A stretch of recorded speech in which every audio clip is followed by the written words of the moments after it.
dengan harapan menggugah nostalgia masyarakat Delanggu akan kejayaan pertanian Delanggu tempo dulu. Nah, ketika orang dengar Rojo Lele, ya itu Delanggu. Itu beras premium. Rata-rata kos produksi per hektar itu kurang lebih ya 8 juta 10 juta. Keorisinalitasan beras Delanggu yang asli Delanggu ini perlu dipertanyakan. Konsumen itu sangat-sangat betul sekali, Mas. Atau jangan-jangan mereka ke Delanggu beli karungnya aja? Mayoritas rata-rata seperti itu, Mas Agung. Domisili toko online itu bukan di Delanggu, Mas. Sistem yang kami gunakan turun-temurun itu Maro. Di sekup desa kita tarik yang lebih kecil lagi, di desa kami 95% petani penggarap, setinggi apapun hasil panen, toh juga akan dibagi hasil dengan si pemilik sawah. Antar petani di satu desa aja sudah padu. Itu dulu di tempat saya pacul-paculan, Mas. Nah, di sini sama, Mas. Sama. Iya. Isu pangan hari ini tuh menjadi isu sangat-sangat strategis. Iya. Sobat Culture, hari ini saya ada di Dusun Kaibon, Desa Delanggu, Kecamatan Delanggu, Kabupaten Klaten. Ngomong soal Delanggu, tidak akan lepas dari yang namanya beras Rojo Lele. Yang dikenal karena enaknya, karena wanginya. Tapi di balik itu ada fakta yang cukup mencengangkan, di mana 95% orang-orang yang menjual beras Delanggu, terutama di toko online, adalah palsu. Kita akan menggali lebih jauh dengan seorang petani muda di Delanggu soal klaim bahwa 95% beras yang dijual di toko online itu, beras Delanggu atau beras Rojo Lele, adalah palsu.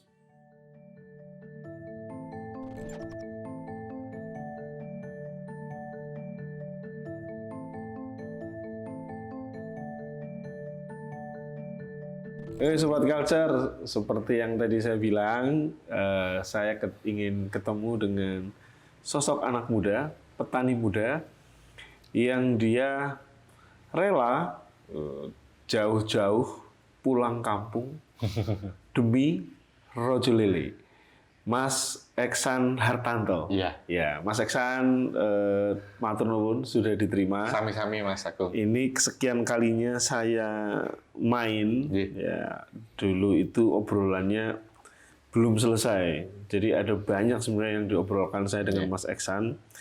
Terutama itu adalah soal padi atau beras Rojo Lele ya, Mas Eksan. Betul, Mas Agung. Tapi sebelum kita ngobrol soal padi Rojo Lele, apa yang membuat seorang Mas Eksan memutuskan pulang kampung? Padahal secara pekerjaan lah, secara gengsi juga orang kalau merantau, apalagi kerja di luar pulau, itu kan keren, Mas. Kenapa harus pulang ke kampung dan kemudian memilih bertani?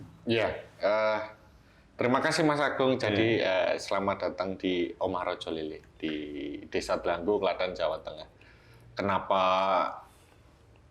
ada hal yang melatar belakangi saya dulu? Kenapa tahun 2015 itu memutuskan untuk pulang ke kampung halaman saya di Delanggu ini adalah sebuah keresahan, Mas. Keresahan bahwasanya daerah kami di Delanggu ini yang terkenal, siapa sih yang nggak kenal Delanggu gitu. Ketika orang mendengar Delanggu gitu pasti terbersit berasnya, terbersit padinya, terbersit pertanian, terlebih soal Rojo Lele gitu. Akan tetapi ketika saya masih merantau, saban tahun itu saya memutuskan untuk liburan pulang mudik ke kampung halaman, itu mendapati fakta bahwasanya yang secara kasat mata saya lihat adalah luasan sawah itu semakin hari semakin berkurang begitu. Bergeser menjadi area pemukiman, bergeser menjadi lokasi pabrik begitu. Diperparah koordinasi antar kelompok tani itu semakin tahun gitu tuh semakin menyusut polanya dari yang dulu tuh mudah sekali saban minggu pagi gitu petani terlihat di saluran-saluran tersier berkerumun gotong royong itu sudah mulai jarang terlihat gitu. Keresahan yang kedua adalah saya itu kan sejak kecil Mas, kecil itu memang terbiasa makan beras Delanggu yang terkenal pulen gitu, terkenal wangi, enak gitu. Nah, ketika saya merantau gitu di Batam dulu di sebuah perusahaan manufaktur di sana itu setiap hari itu mengkonsumsi beras yang secara spesifik pera gitu. Sebab di Batam gitu termasuk salah satu kota bagian dari provinsi Kepulauan Riau. Di sana itu FTZ, Free Trade Zone. Zona perdagangan bebas. Ketika mendatangkan beras dari Solo, beras dari Dumai, beras dari Pekanbaru, yang lokal Indonesia, yang dari Indonesia itu jatuhnya lebih mahal ketimbang mendatangkan beras dari Myanmar, Vietnam, Thailand begitu. Nah, karakter beras di luar itu peras Mas, pro gitu, seperti bahan baku nasi goreng. Merumpul gitu. Nah, itu yang saya konsumsi padahal saya lahir kecil, besar sampai lulus sekolah itu ya saya terbiasa mengkonsumsi beras yang beras Delanggu bos begitu tiba-tiba. Ketika saya merantau mengkonsumsi itu dan kerasa Mas ketika BAB itu keras gitu, kerasa banget itu. Terus ketika setiap tahun mudik begitu tuh ada kondisi pertanian kami itu kondisi sosial masyarakatnya itu juga mulai bergeser Mas. Jadi dari yang saya sampaikan tadi gotong royongan itu luntur gitu. Singkat cerita tahun 2015 perusahaan saya itu yang bergerak di bidang manufaktur pembuatan lithium baterai gitu sama pusatnya Jepang sana plant di Batam itu ditutup karena kalah saing teknologi era Android masuk. Iya, itu era perusahaan-perusahaan Cina masuk gitu. Jadi yang Jepang ini kalah gitu. Akhirnya saya memutuskan pulang kampung bukan tanpa sebab ya. Siapa lagi yang mau mendandani daerah kami itu kalau bukan putra lokal sini. Gitu. Maka saya memutuskan untuk terjun petani toh sebelum saya merantau. Saban hari pulang sekolah itu saya terbiasa bertani, membantu kakek, begitu. Ya modal nekat seperti itu saya terjun.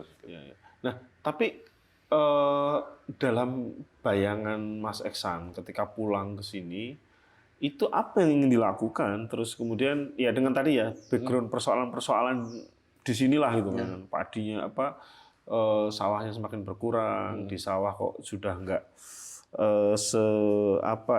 gotong royong kayak dulu lah. Nah, itu apa pertama yang dipikirkan, yang dilakukan dan kenyataannya ternyata seperti apa?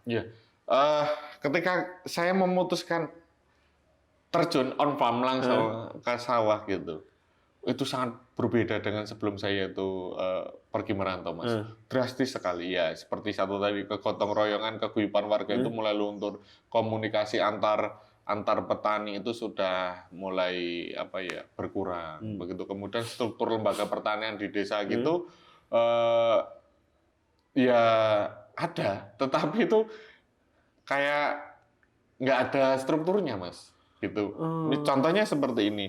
Ada kelompok tani begitu, secara struktur kepengurusan ada, tetapi kegiatannya itu tidak ada.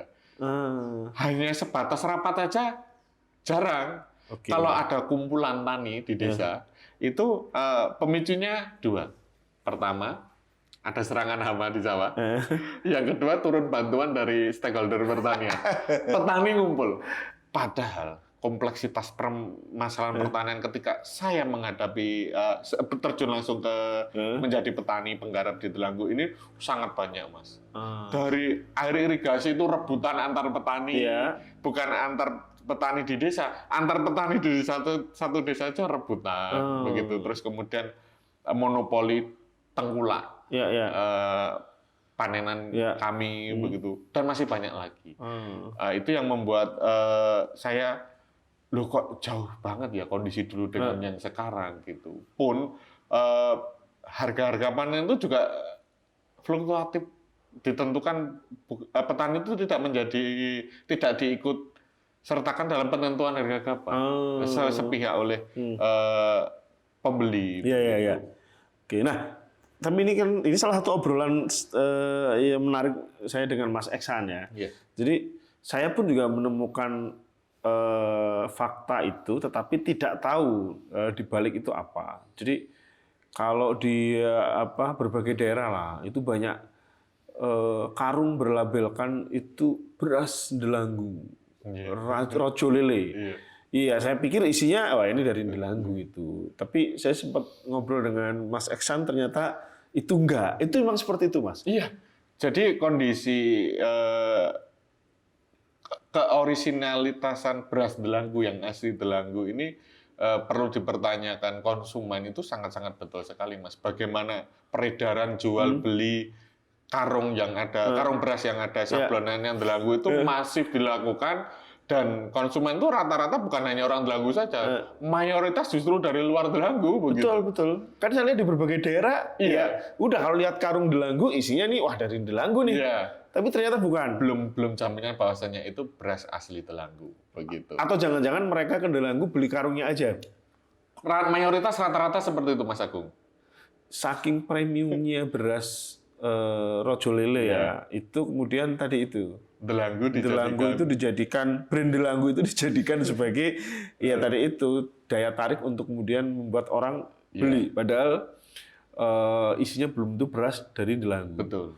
Terakhir saya ke sini itu dari Profesor siapa yang Sutanto Sastra. Iya, Profesor Sutanto itu melakukan riset tuh soal ada berapa toko online ya yang menjual beras Delanggu. Dan katanya 95% itu palsu. Iya. Itu dari mana Mas menentukan kok itu tahu itu palsu itu? Jadi data itu didapat dari riset dari teman-teman Fakultas MIPA Universitas Negeri 11 Maret Surakarta UNS. Begitu ketika riset di toko-toko online tersebut, begitu mendapati bahwa domisili toko online itu bukan di Delanggu, Mas. Ada yang iya di Jabodetabek gitu, di Jogja juga ada, di Semarang gitu. Yang ketika di cross check domisili toko online-nya itu yang asli Delanggu gitu hanya 5% saja begitu. Tapi kan bisa aja mereka kulaan berasnya di Delanggu. Nah, jaminan bahwasanya beras di Delanggu itu asli atau palsu begitu di marketplace itu sangat-sangat tipis, Mas. Terbukti di riset kecil-kecilan kami begitu itu bahkan penggilingan pasokan bahan baku beras yaitu gabah kering gitu itu yang dari penggilingan di Delanggu saja mendatangkannya dari luar kabupaten begitu. Dan hal itu masif dilakukan. Delanggu itu hanya sedikit aja untuk ngoplos. Mengesahkan bahasanya di dalam karung itu ada beras Delanggunya, padahal ya prosentasinya sedikit sekali, dan itu masif dilakukan gitu. Secara tidak langsung merugikan kami petani yang asli Delanggu, mempunyai produk panenan dari yang ditanam di Delanggu, yang jumlahnya sebetulnya nggak banyak, tapi di luar sana itu peredarannya sangat banyak. Itu yang membuat citra Delanggu lama-kelamaan, Mas, itu kan jadi turun. Pernah kami riset menggandeng salah satu komunitas di Jakarta. Itu di pasar-pasar induk di Jakarta sana itu para pedagang beras sudah antras, nggak percaya lagi bahwasanya beras Delanggu itu asli Delanggu gitu. Padahal teman-teman di Delanggu itu berjuang tuh untuk memulihkan citra nama beras Delanggu gitu. Iya ya, kalau ketika disebut sebagai beras premium, ternyata ketika orang mencicipi, kok mungkin gini. Iya. Padahal secara spesifik karakter beras rojo lele atau Delanggu itu seperti apa, Mas? Tadi pulen, mungkin bahasa pulen itu ya agak sulit ya kalau teman-teman tidak bisa tidak mencicipi langsung ya. Dia antara lengket gitu kan. Ya nggak keras, nggak pro gitu kan. Sama wangi gitu, Mas. Jadi yang membuat kenapa produk pertanian Delanggu itu bisa dikatakan premium, Mas Agung, ya ini tidak serta-merta berasal dari benih bibitnya saja. kita sama-sama tahu bahwasannya secara geografis di Delanggu ini kan dataran rendah yang dari sisi geografisnya itu tanah sawahnya itu kan kandungan tanah regosolnya tinggi. Apa itu tanah regosol? Tanah regosol yaitu tanah yang agak berpasir, sisa-sisa erupsi Merapi ratusan tahun yang lalu, kemudian dipadukan dari irigasi yang premium. Apa irigasi premium? Irigasi sawah yang di tempat kami itu berasal dari limpasan-limpasan mata air di hulu desa kami. Kan di hulu desa kami ini kan banyak mata air umpul-umpul itu. Limpasan mata airnya itu kan masuk sungai primer. Dari primer dibagi ke sekunder, tersier masuk sawah. Atas perpaduan tanah dan air yang premium tadi dari tanah regosol dan air irigasi yang kandungan mineralnya ada, kami bisa mengklaim seperti itu karena tidak jauh dari lokasi kami kan berdiri sebuah bisnis perusahaan air minum dalam kemasan yang mengklaim mineralnya tinggi. Begitu membuat apapun varietas yang padi yang ditanam di Delanggu itu memiliki cita rasa premium ketika dipanen. Itu yang kemudian membuat banyak orang tadi menggunakan Delanggu itu ya. Nah, tapi di sisi lain, ini saya juga dari obrolan Mas Eksan, ada banyak persoalan. Tadi selain kemudian dari sisi koordinasi kelompok tani dan sebagainya, ada fakta bahwa 95% lahan di Delanggu itu sudah tidak dimiliki oleh petani di Delanggu sendiri. Betul sekali. Seperti saya, Mas. Saya ini petani penggarap, tidak punya sawah. Sistem yang kami gunakan turun-temurun itu maro. Separuh, 50-50. Maro itu dalam terma lokal bagi hasil antara si pemilik sawah dengan si petani penggarap. Gitu. Kos produksi dibebankan ke kami selaku petani penggarap, sedangkan si pemilik sawah setiap 4 bulan sekali setiap panen dia dapat jatah 50-50 dari hasil garapan sawah yang dimilikinya begitu. Kalau gagal panen, si pemilik sawah nggak menanggung. Petani penggarapnya penggarap yang menanggung. Hal itulah yang dampaknya hari ini tuh terasa, Mas. Jarang sekali ada anak muda di bawah usia 40 tahun di Delanggu, di Kabupaten Klaten ini yang mau nyawa. Bagaimana tidak kondisi itu terjadi? Karena baik dari sisi sosial maupun ekonomi, anak muda yang usia angkatan kerja lah 20-40 tahun itu ketika terjun di sawah, setinggi apapun hasil panen, toh juga akan dibagi hasil dengan si pemilik sawah. Dan pemilik sawah dapat bagi hasil hitungannya lebih besar kan? Lebih besar karena tidak menanggung kos biaya produksinya. Iya. Yang terjadi paling sokongan garapan itu pun nggak seberapa, Mas, begitu. Rata-rata kos produksi per hektar itu kurang lebih 8 juta 10 juta. Gitu.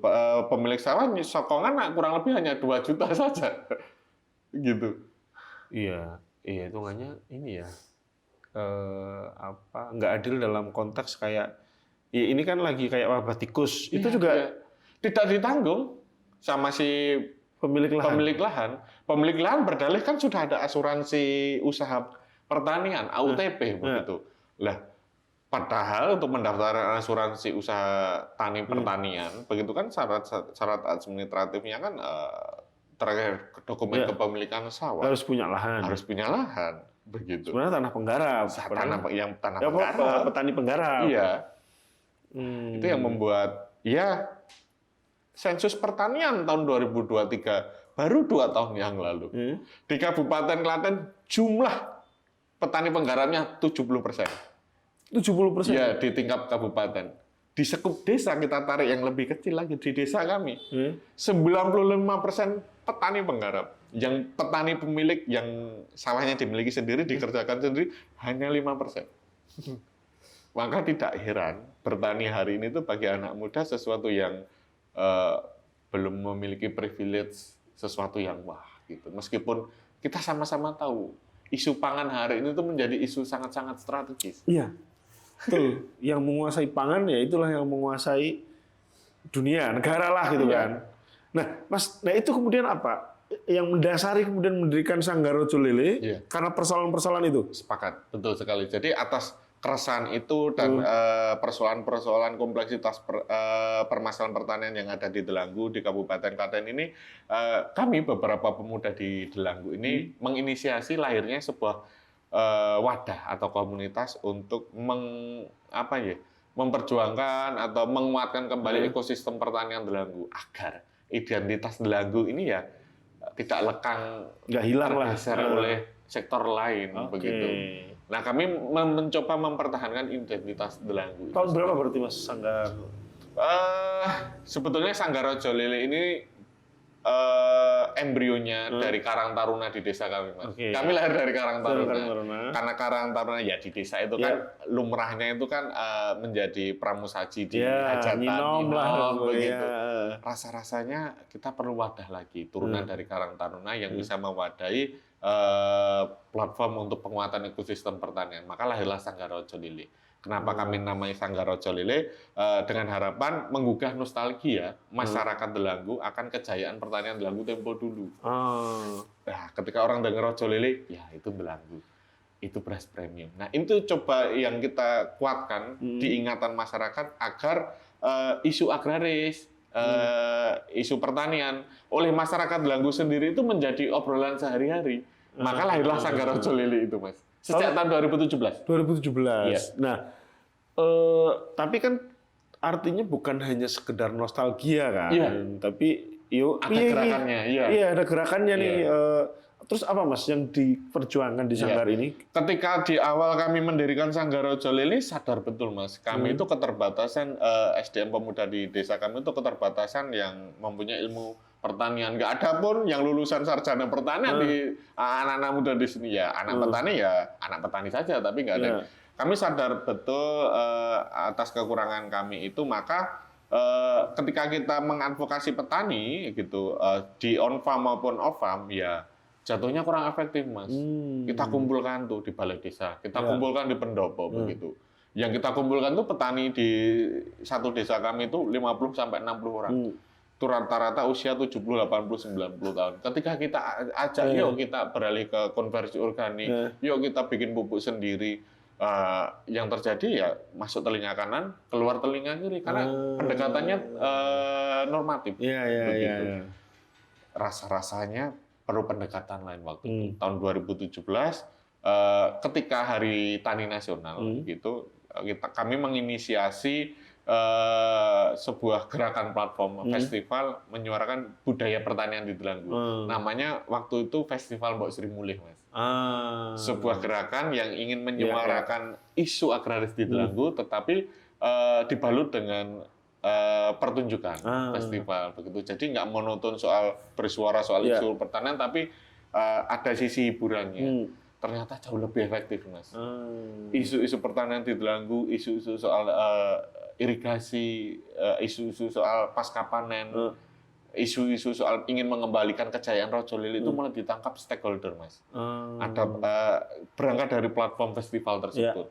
Maka waktu itu kami menyimpulkan ternyata pendekatan melalui kebudayaan itu jauh lebih efektif ketika pendekatan formal begitu.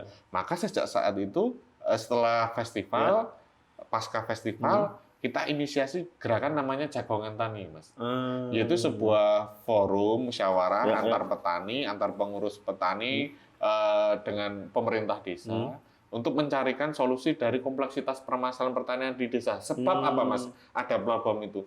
Sebab di desa, rapat petani itu sudah jarang dilakukan. Hal sepele musyawarah untuk rapat petani itu tiap bulan jarang dilakukan. Padahal itu dulu jadi rutinitas ini kan, jadi kayak merekatkan sosial lah, maksudnya jadi ruang sosial kan. Betul sekali.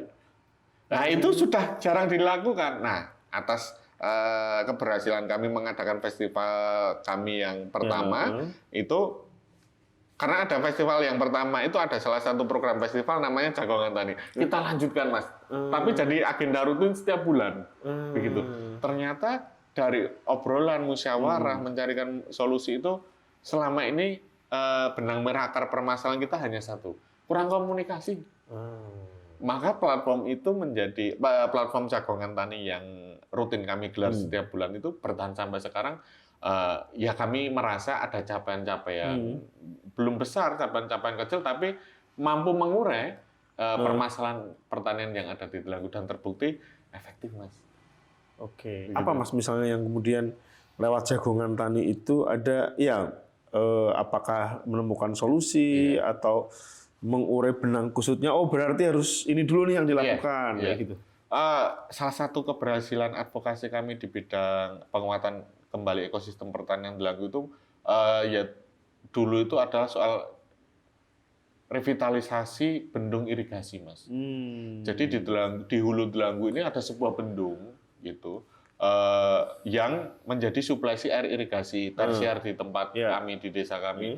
Dulunya itu sebelum bendung direvitalisasi begitu, ketika udah mulai masuk bulan April gitu, musim-musim kemarau begitu tuh antar petani di satu desa aja sudah padu, Mas. Itu dulu di tempat saya pacul-paculan, Mas. Nah, di sini sama, Mas. Oh, sama. Iya. Karena ya airnya debitnya sudah terbatas dari atas dibagi antar hamparan blok pertanian. Jadi antar petani karena kurang komunikasi jadi saling berantem. Nah, yang selama ini solusi-solusi jangka pendek yang dilakukan adalah hanya sebatas perawatan saluran irigasi. Padahal bukan masalah itu. Hulunya belum dicek. Ternyata ada infrastruktur besar di situ bendung yang selama ini ambrol, mampet karena peninggalan Belanda sudah puluhan tahun. Padahal itu bendung utama itu nggak diselesaikan. Ketika kami advokasi, apa yang terjadi di lapangan, Mas? Kami dipingpong sama stakeholder sumber daya air gitu. Kabupaten merasa tidak memiliki nomenklatur bendung itu, provinsi seperti sama halnya tidak mengakui bendung itu karena mengairi lebih dari 2.000 hektar. Selama 2 tahun, sejak tahun 2017 sampai 2019, kami dipingpong seperti itu, Mas. Singkat cerita, ketika kami sudah menemukan bukti nomenklaturnya, karena mengairi lebih dari 2.000 hektar, itu tanggung jawab Pusdataru Provinsi Jawa Tengah, kita advokasi bendung itu berjalan, direvitalisasi sepanjang 100 meter di tahun 2020. Semenjak tahun 2020 selesai proyek pengerjaan itu, sampai hari ini masalah air sudah tidak menjadi bagi masalah pertanian. Tidak ada lagi yang utur. Sesama sedulur padu itu sudah tidak ada. Air, alhamdulillah lancar, Mas Agung. Salah satu contoh konkret pentingnya musyawarah, output dari jagongan tani itu ya babakan air. Itu ya. Iya, itu. Baru satu, belum yang lain-lain lagi begitu. Masalah pasca panen, masalah pembagian blok tanah, nah itu diputuskan di forum jagongan tani itu. Gitu. Termasuk yang tadi bagi hasil sawah paron itu akhirnya gimana, Mas? Akhirnya setelah kami analisa sistem bagi hasil yang tidak menurut kami kurang berkeadilan, begitu tuh perlu dievaluasi. Maka waktu itu kita mengusulkan ke pemerintah desa agar ada semacam surat kepala desa atau peraturan desa tentang penyeragaman, Mas. Penyeragaman bagaimana tata kelola olah lahan di sawah yang ada di desa kami. Diputuskan waktu itu musyawarah tanpa tertulis. Sayangnya tanpa tertulis, ada kesepakatan pemilik sawah wajib menanggung 50% dari kos budidaya. Itu ternyata ya win-win solusi, Mas. Sekarang hari ini pemilik sawah, contohnya di sawah yang saya kerjakan begitu, pemilik sawah menanggung 800 sampai 1 juta untuk luasan 2.000 meter persegi. Namanya sokongan. Maka lahirlah sokongan garapan. Begitu. Nah, dari forum itulah jagongan tani itu lahir sistem bagi hasil yang berkeadilan. Tapi kami merasa belum puas, Mas. Karena apa? Harga waktu itu masih fluktuatif. Kita masih dimonopoli oleh tengkulak. Kemudian solusi dari kami, penjualan kami ke end user waktu itu.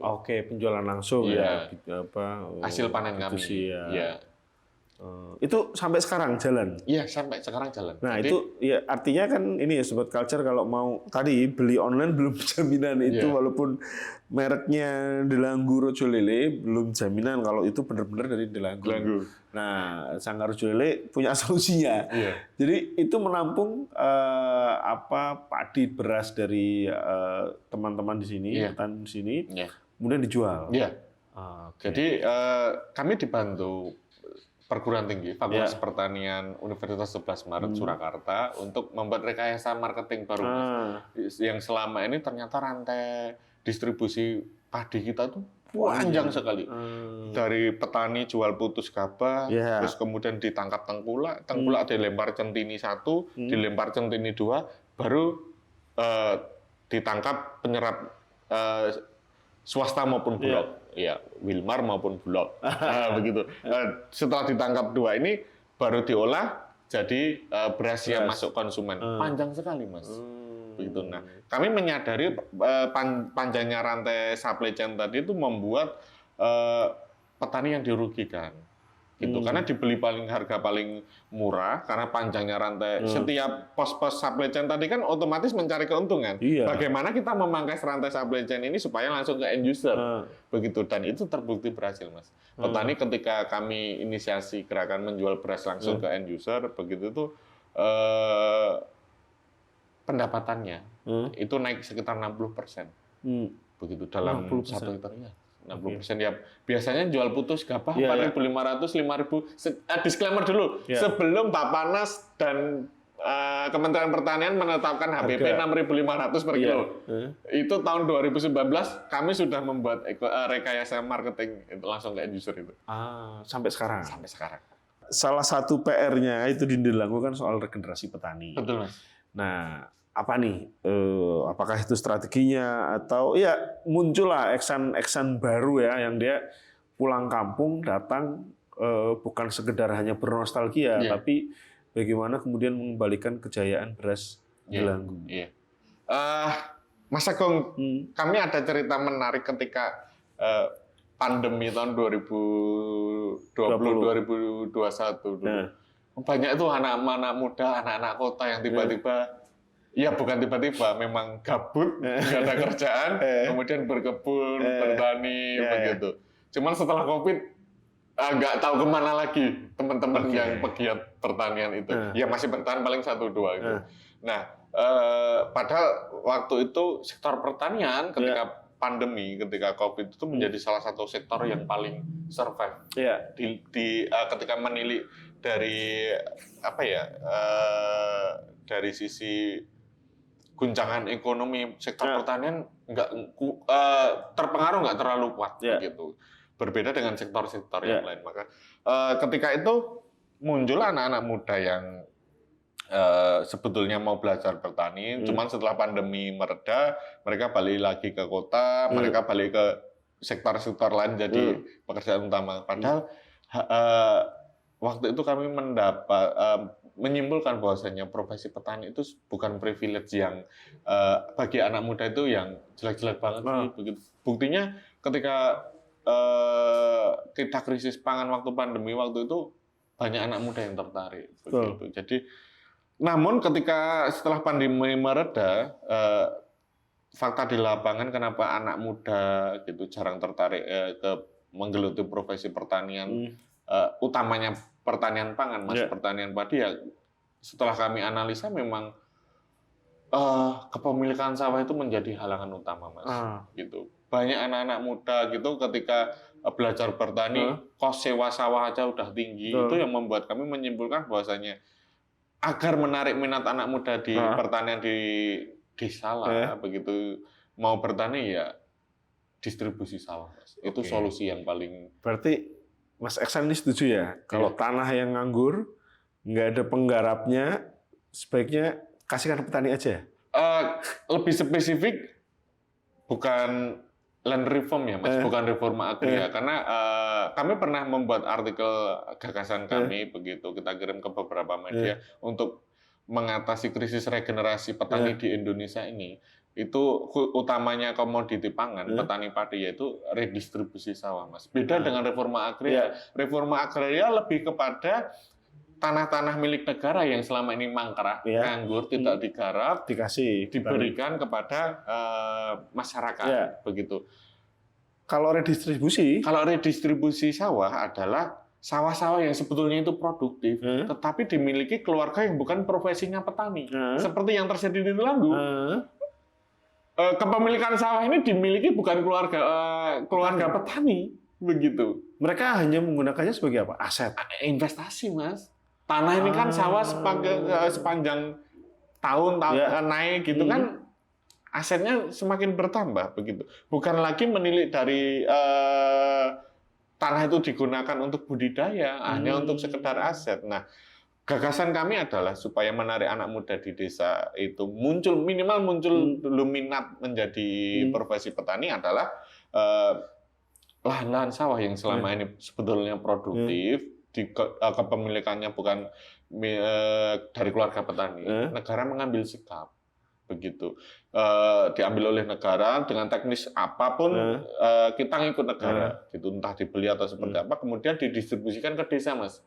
Kemudian desa membentuk namanya Badan Usaha Milik Pertanian, BUMP atau BUMDes yang sudah ada, didistribusikan hak penggunaannya kepada anak-anak muda di desa dengan sistem bagi hasil 10-90 atau 15-85. Dengan seperti itu kami meyakini akan muncul anak-anak muda di desa yang dia tidak malu nyawah, megang cangkul, mengimplementasikan teknologi pertanian di sawah. Hari ini kenapa pertanian kita itu sudah genjot pupuk distribusi yang pupuk subsidi yang murah, kemudian berbagai kemudahan, tetapi fakta di lapangan, ya angka capaian panen diakui meningkat, tetapi para pelaku pertaniannya ini semakin hari semakin berkurang. Ini sensus pertanian yang terkata ya, data loh ya. Gitu. Ya, kami meyakini bahwa untuk menarik menarik minat anak muda untuk minimal maulah menjadi petani ya, lahan itu hal utama yang harus dipenuhi. Tidak melulu soal didistribusikan dalam bentuk kepemilikan. Kami juga nggak setuju distribusinya itu hak milik. Karena rentan disalahgunakan, Mas. Sudah banyak contohnya dari program reforma agraria ketika sudah diberikan sertifikat, besoknya udah ke pegadaian. Nah, gagasan kami, wacana kami adalah negara mendistribusikan melalui desa dengan hak guna. Berapa puluh tahun dengan sistem bagi hasil itu. Kami meyakini ketika itu dijalankan, inovasi itu lahir dari desa, Mas, oleh anak-anak muda di desa. Anak desa cukup di desanya, dia membangun di desanya dengan modal yang sudah ada. Sudah ada. Menarik. Harapannya nih, Sanggar Rojo Lele ini kaitannya apa dengan beras Rojo Lelenya akan dibawa kemana nih? Atau dalam waktu dekat apa yang ini harus diselesaikan persoalan yang karena itu cukup mendasar? Sekali lagi kami masyarakat pertanian di Delanggu sangat berharap bahwasanya citra Delanggu, citra beras Rojo Lele itu kembali ke masa kejayaan dulu itu dibantu stakeholder terkait, Mas. Jadi seperti yang Mas Agung sampaikan tadi bahwasanya di Delanggu itu masif sekali peredaran jual beli peredaran karung beras Delanggu, tapi yang beli bukan itu diselesaikan dulu lah gitu. Itu karena ya sangat merugikan kami begitu. Yang kedua karena Rojo Lele ini kan varietas dulunya, Mas, sebelum diinovasi. Itu kategori varietas lokal yang aromatik, Mas. Di Indonesia hari ini yang bertahan varietas lokal padi aromatik itu hanya ada 3, penamaannya memakai nama daerah. 1 beras Pandanwangi Cianjur, itu 2 beras Solok Sumatera Barat, yang ketiga Rojo Lele Delanggu Klaten. Di Indonesia hanya ada 3 itu. Harapannya ya mengembalikan citra Rojo Lele ini bukan semata menyejahterakan petani saja. Ini soal identitas. Ini soal warisan benih lokal Nusantara. Nah, harapannya ya Rojo Lele dan petani pembudidaya Rojo Lele ini lebih diperhatikan lagi, Mas. Begitu. Ya, itu Sobat Culture, Rojo Lele itu bukan sekedar beras, tapi dia identitas. Jadi kalau memang teman-teman ingin merasakan beras Rojo Lele yang sebenarnya, nanti bisa hubungi Omah Rojo Lele ya. Dan di sini bukan aja jual beras dan sebagainya ya. Teman-teman kalau lihat ini udah kayak studio ya. Tapi ini adalah living museum. Living museum. Tempat edukasi, jadi menerima dengan tangan terbuka ya. Siapapun yang ingin belajar di sini informasi soal pertanian ada semua. terbuka untuk umum, lokasinya di Dusun Kaibon, Desa Delanggu, Kecamatan Delanggu. Kabupaten Klaten. Oke, Sobat Culture, sampai di sini dulu. Ketemu lagi di Culture Shock selanjutnya.